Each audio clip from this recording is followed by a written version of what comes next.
I have a 2012 MacBook Pro and the new Linux Mint 21 beta. Let me explain.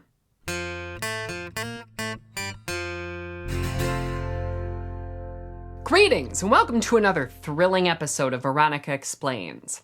I'm Veronica, and today I'd like to take a first look at the Linux Mint 21 beta, codenamed Vanessa.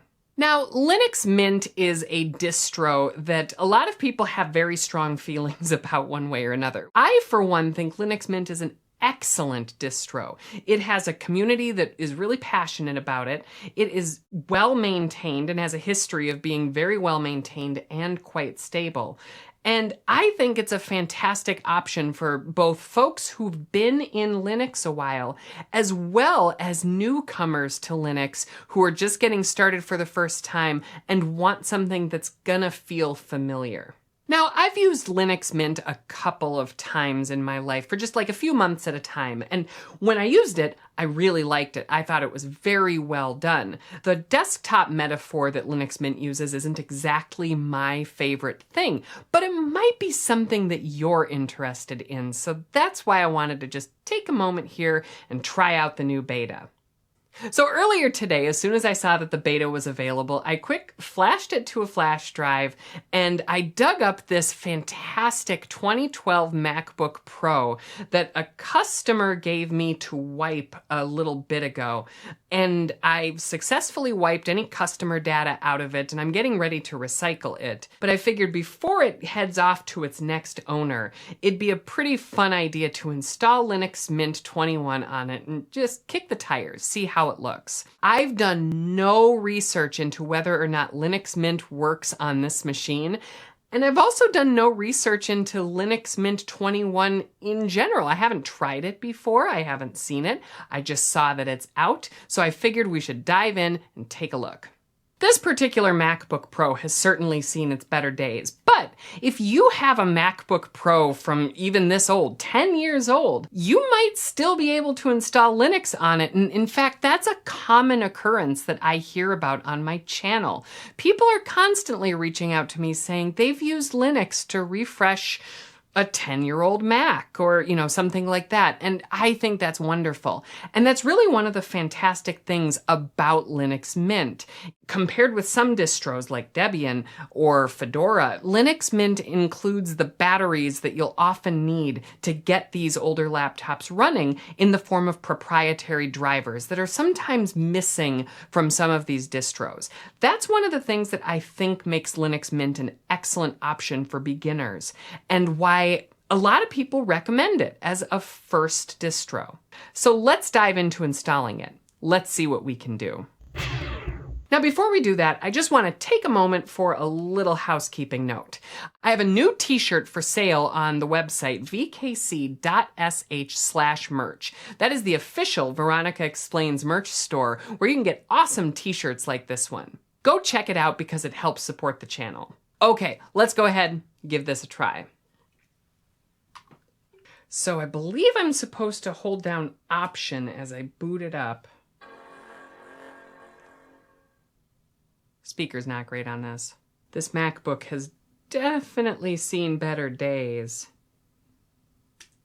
There's all this artifacting around the screen, and it looks like it's been well loved by its previous owner. I'm actually planning on taking it to Free Geek Twin Cities, which this isn't a sponsored video, but I love Free Geek Twin Cities. If you have a Free Geek in your community, go check them out because you get some amazing stuff. When we boot up this beta of Linux Mint, it looks like it drops us into a live CD. That's fantastic. Now, normally, I would say you should play around with the live CD. Make sure it's doing everything you need it to do. Make sure that it looks fantastic, that your drivers are supported, that everything is going to work out for you. In our case, because I'm just going full speed ahead on this, I'm just going to start installing it, and we're going to see how that turns out on a 2012 MacBook Pro.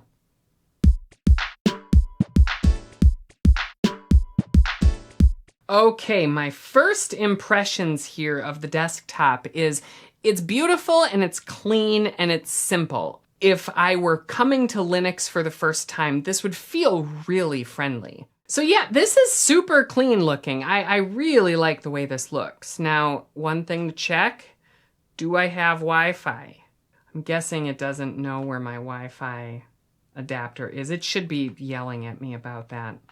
So it doesn't seem to be able to find my Wi-Fi adapter. This is exactly why you use the live environment to play around on your Linux distro before you actually install it. Luckily, I keep one of these nearby, just in case I need to install a Linux that doesn't have Wi-Fi ready to go. Let's plug it in. Wi-Fi network's available. Beautiful. It's always handy to keep one of those here. Let's see if after an update, it's able to find this Wi-Fi driver. You can't see what I'm typing. Okay, so now that we are connected, let's check and see, is it called drivers? Driver manager. Let's go into driver manager and let's see if it knows of a driver that works for the Wi-Fi on board this old laptop. Ooh, Airport Extreme. This device is not working. I like it. It's beautiful. This kind of just proprietary driver functional situation is something that I think a lot of distros need to really focus on. This is one of the criticisms that some people lay into distros like Fedora, because Fedora doesn't necessarily include this help right out the box. Let's see what happens when I enable this. Okay, so that seems to have worked. Ha-ha!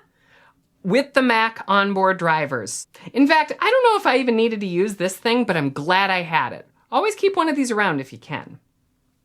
Enough of this. We've tested the Wi-Fi. Let's actually get it installed and see how long it takes. It says 3:35. It is not 3:35. It is 10:35 here. I'm a mom. I had to film this after my kid went to sleep. You may wish to read the release notes. I do. This is Linux Mint 21, codename Vanessa. Long-term support. I should note that I'm using the trackpad, and the trackpad is working without incident. Will be supported until 2027. That's 5 years. It's not bad. Snap Store is disabled. Controversial. I mean, I'm not the biggest fan of the actual Snap Store from Ubuntu, mainly because I'm more of a FlatHub person. Home directory encryption is slower than full disk encryption. The move to systemd caused a regression in encrypts. Encrypted, okay, so yeah, they do the encrypted home directory thing. I tend to do full disk encryption. That's just me. The release notes are there. They're definitely worth checking out. There's a first look, keep in mind. English. Let's install the multimedia codec. The window got wider. I like the theme of Linux Mint. Like, I think this is pretty. Erase disk, that's fine. Advanced features, none selected. It looks like it's just gonna go right into it. Use LVM and encryption. I'm not going to encrypt this because I'm planning on donating it. But normally I would use LVM and then encrypt it and choose a security key. Let me know if you want me to do a video on encryption and encrypting your disks, because I definitely recommend it if you're actually gonna be taking your laptop out into the world with you. Seems like a good thing. Okay, here we go. All right, we're installing. You know what that means. Oh, it's time to select Chicago. But then you know what that means after that. Oh, no, it's now asking me questions. This is smart. This is good. The installer is pretty basic. It's pretty straightforward. Secrets. Okay, we're copying files. I think it was doing some of the install while it was doing that. We're doing the install. As is tradition, time for some Bop It. Fox Bop, solo. Bop it. Flick it.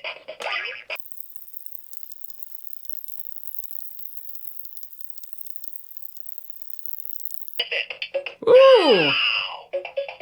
Okay, I stopped. High score, 109. Okay, that only took 109 Bop-Its to get through a Linux Mint install on this 10-year-old machine. That's not bad. Now, it says I can continue testing, but I'm just going to restart. Let's just power it off and let's get it done. Let's see how it looks. Of course, now the screen is kittywampus, but that's okay. First boot, here we go.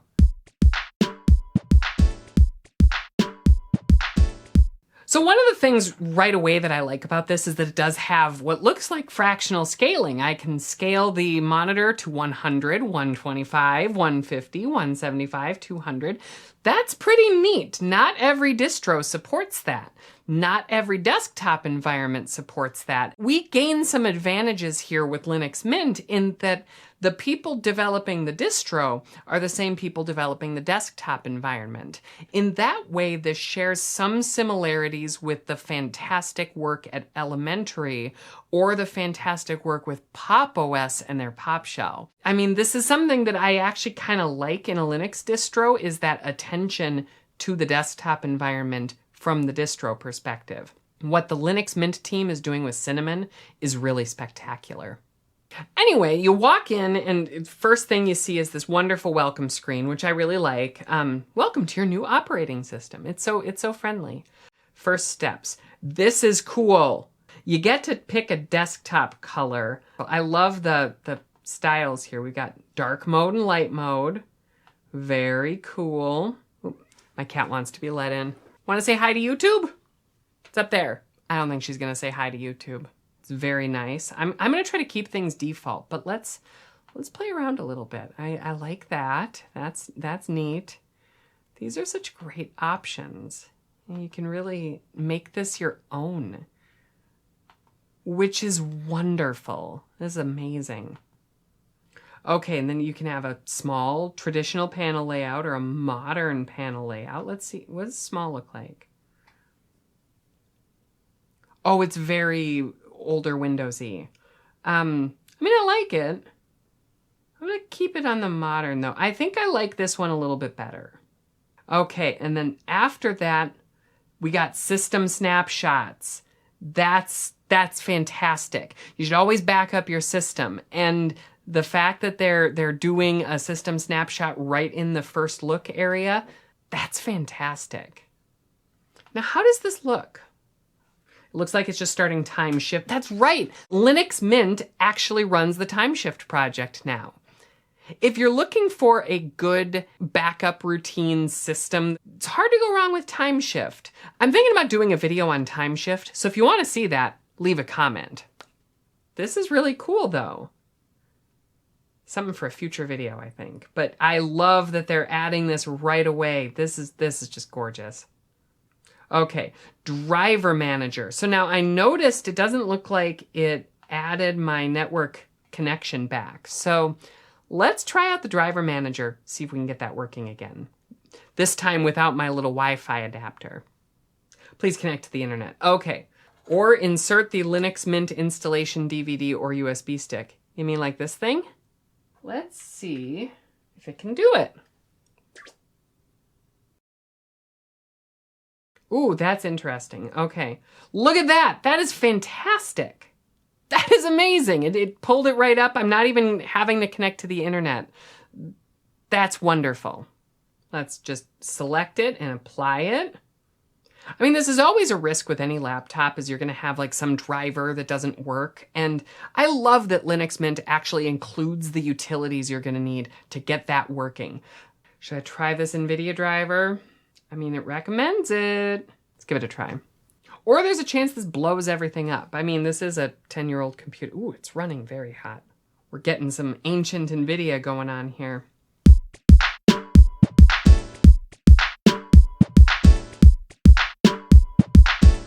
Well, we have a little bit of a problem. The MacBook is running way too hot. I think I might have to come back when the temperature cools down because this laptop's not happy with me.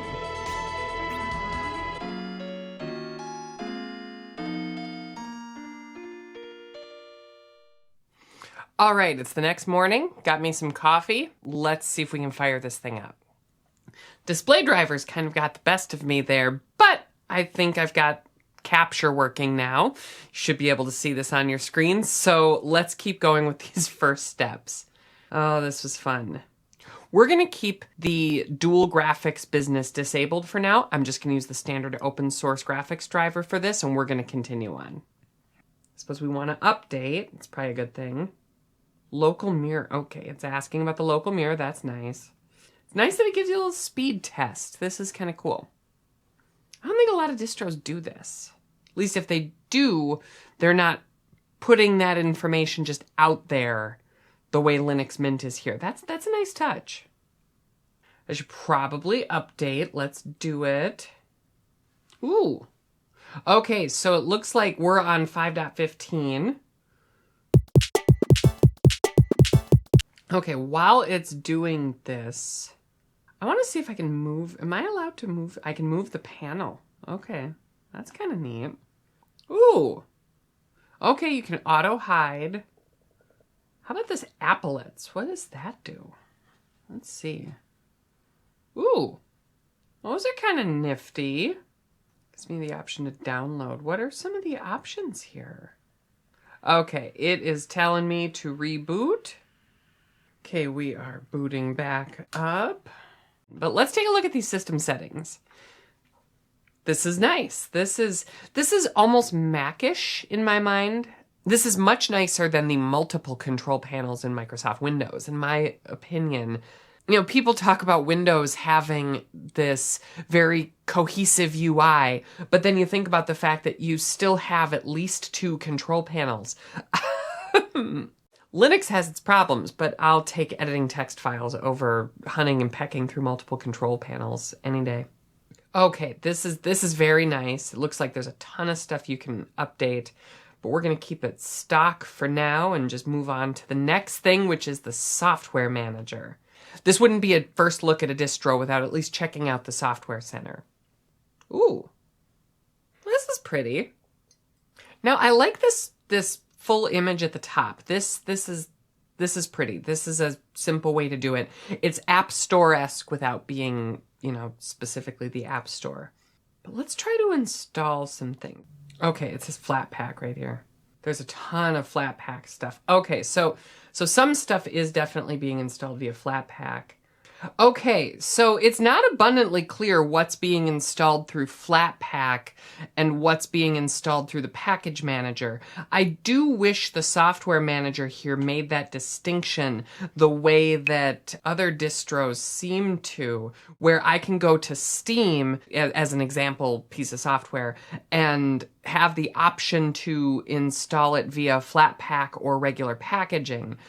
I think that's a good thing to do for people, is giving them that transparent, this is where you're getting it. In the software manager, I went down to where it says Flatpak, and that seems to be where Flatpak stuff is. I'd prefer to see, you know, like if I click Spotify, not that I'm going to install it, it'd be nice if it showed me where it's installing it from here.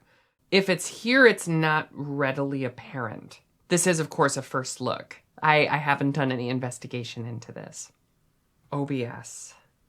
Now, which one of these is the flat hub? See, this is what I'm talking about. Which one of these is the flat hub? This one's the flat hub. Okay. Because I scroll down, I can see it says flat hub down there. Okay, we're installing Steam via flat hub. Did I say Steam via flat hub? We've got OBS via flat hub. While it's installing applets, can I download some new applets? Ooh, a CPU temperature indicator. This is gonna be bad. It's yelling at me. That's critical. We'll let that run because I think that's going to be kind of fun and interesting. What other? I mean, there's so many applets here. This is really quite good. The weather applet. Who's the weather applet by? Okay, this is the weather applet. I like cinnamon spices. That's so cute. It's just GNOME Shell's weather extension. What else have we got? Do we have a KDE Connect applet? We do. Now, I'm not going to set that up because I don't want my text messages to interfere with the video here, but that is neat. I love KDE Connect. I use it all the time on my GNOME desktop running Pop! OS. It's one of the things that to me has become really critical in managing my workflow, because if I have a client texting me or something, this lets me have that pop-up, which is similar to the coherence that we're used to out of, you know, operating systems like Mac OS. And it's fantastic. Now, what if I wanted to move the taskbar? Ah, yes, I can. So you can have a side panel. That's weird looking. Move it onto the top. That's nice. That's really cool. Something got kittywampused there, but that might just be me. Okay, so we got OBS installed. Can we run it? This is running off of Flatpak. Felt pretty fast to me. It gets critical. Should we see if the camera works? Hey, it's me. All right, this is a test of using OBS and the built-in FaceTime camera on this 10-year-old MacBook using Linux Mint 21. This is pretty cool. Real quick, let's see what else Mint is shipping with. Let's see, we've got, I like this menu. This is not bad. It's got a notes app. Some people love their sticky notes. I tend to use VimWiki, but sticky notes are cute. What else have we got? We've got a password manager. Now, I'm guessing this is its own integrated password manager. Key servers. Okay, so you can add a key server. Yeah, I'm guessing it doesn't integrate with third-party apps like Bitwarden or LastPass or that sort of thing. I don't see KeyPass on here. I wish that Linux desktops offered that kind of integration out of the box. I don't know any Linux desktop passwords and keys program that integrates with those third-party services. I think that would be really cool. I think that would be something that would really help folks who are switching to Linux.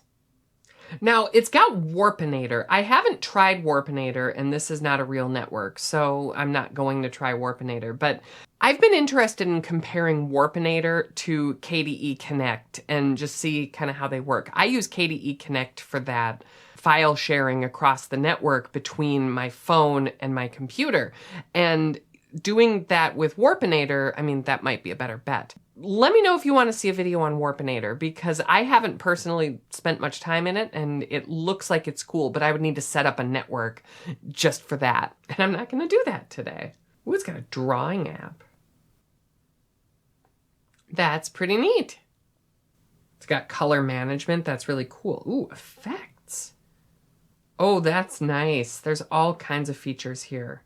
That's one of the things that I love about Linux Mint is they're exposing features that make sense to expose, but they're not throwing in a ton of stuff that might overwhelm somebody who is dipping their toe in the water. It's customizable, but it's not a tiling window manager. It's a very straightforward traditional desktop experience. There's nothing wrong with a straightforward and traditional desktop experience. People like traditional desktop experiences. People want to just use their computer. And Linux Mint has done a wonderful job of packaging that and putting that together in a way that is discoverable and simple and just seems to make sense. So my first impressions of Linux Mint are that this thing is wonderful. They have done just a fantastic job of packaging the Linux experience in a way that just works and just makes sense. Other than my overheating issues, I had really no problems at all running this thing on a 10-year-old laptop. But I want to know what you think of Linux Mint. Do you use Linux Mint, or have you considered using Linux Mint? Leave a comment and let me know. In any case, the folks at Linux Mint have done a fantastic job of packaging a wonderful Linux desktop experience in this distro. And I can imagine that Linux Mint 21 is going to be an amazing addition to the community. But I don't know why that would surprise me at all. I mean, Linux is awesome. And so are you.